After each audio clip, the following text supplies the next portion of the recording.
பிரச்சனைகளை பார்த்து ஓடாதே.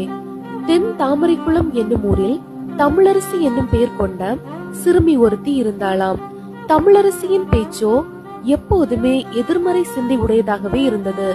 இதை கவனித்த தமிழரசியின் தாய் தமிழரசி கிச்சனுக்கு அழைத்து சென்றார்கள். கிச்சனிலோ 3 அடுப்புகள் இருந்தது.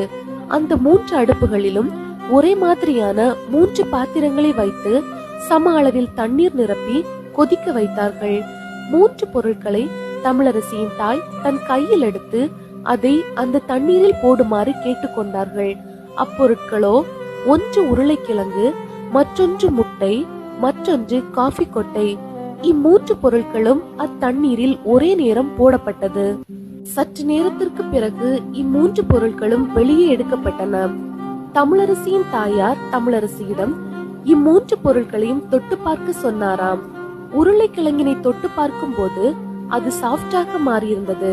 முட்டையை தொட்டு பார்க்கும் போது அது ஹார்டாக மாறியிருந்தது. இதே காஃபி கொட்டைகளை தொட்டு பார்க்கும் போது கிட்டத்தட்ட அது அப்படியே தான் இருந்தது. ஆனால் காஃபி கொட்டைகள் போடப்பட்ட அந்த தண்ணீரின் நிறம் மாறி காஃபியாகி இருந்தது. இந்த 3 பொருட்களையும் பார்த்து தமிழரசியின் தாயார் சொன்னாராம், இந்த 3 பொருட்களையும் தண்ணீரில் போட்டோம். தண்ணீரோ ஒரே அளவுதான், சூடு பண்ணப்பட்டதும் ஒரே நேரம்தான். ஆனால் 3 பொருட்களின் ரியாக்ஷன் என்ன? உருளைக்கிழங்கு சாஃப்டாக மாறியிருந்தது, முட்டை ஹார்டாக மாறியிருந்தது, காஃபி கொட்டைகள் தண்ணீரையே காஃபியாக மாத்துச்சு இல்லையா?